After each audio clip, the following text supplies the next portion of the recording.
Sir. হ্যাঁ আসিফ, দাওয়াত তো খাই হারা পারতেছি না। তাই? আসসালামু আলাইকুম। ওয়ালাইকুম আসসালাম। বাবাজি আপনারে চিনলাম না। আমি আইছি ঢাকা থেকে, আপনি আমারে চিনবেন না। ঢাকা গুলশান থেকে আইছি।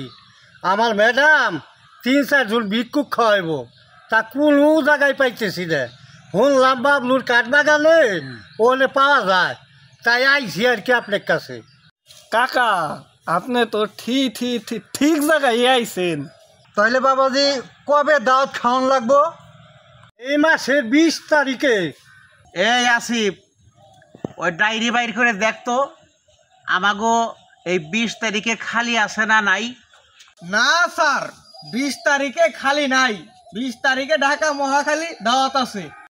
তাইলে এক কাম করেন স্যার, আগামী মাসের 42 তারিখে ডেট ফেলাই দেন। হ্যাঁ, তাইলে এই আগামী মাসের 42 তারিখে খালি আছে। 42 তারিখে আমরা যাইতে পারি। এখন দেখেন আপনার ম্যাডামের সাথে আলাপ করে দেখেন। আর শোনেন, আপনি আপনার ম্যাডামের সাথে ফোন করে আলাপ করেন। আমাকেও এই 4 জন ভিক্ষুক নিতে হইলে আপনার মোট 20,000 টাকা দিতে হবে। 1 2 নাম্বারে হলো এসি করা গাড়িতে নিয়ে যাবেন, আবার এসি করা গাড়ি দিয়ে যাবেন। এরপরে খাওয়াইবেন হলো গরুর শিনের মাংস, ভালো বাবুরচি দিয়ে কালো ভুনা করে খাওয়াইবেন, বুঝছেন? আর ওই যে পদ্মার যে ইলিশটা ডিমের উপর আইছে, এই ইলিশ মাছের পেটি দিয়ে 3 পিস করে পেটি দিয়ে একজনটা খাওয়াইবেন, কথা বুঝছেন?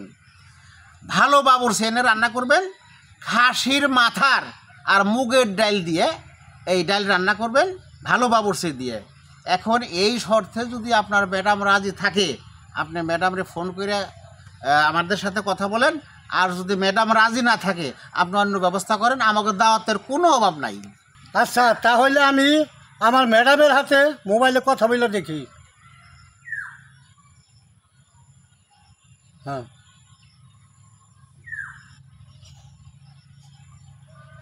ম্যাডাম সব শর্তেই রাজি। 42 তারিখে আপনাকে যাইতে বলছে। আচ্ছা, ঠিক আছে।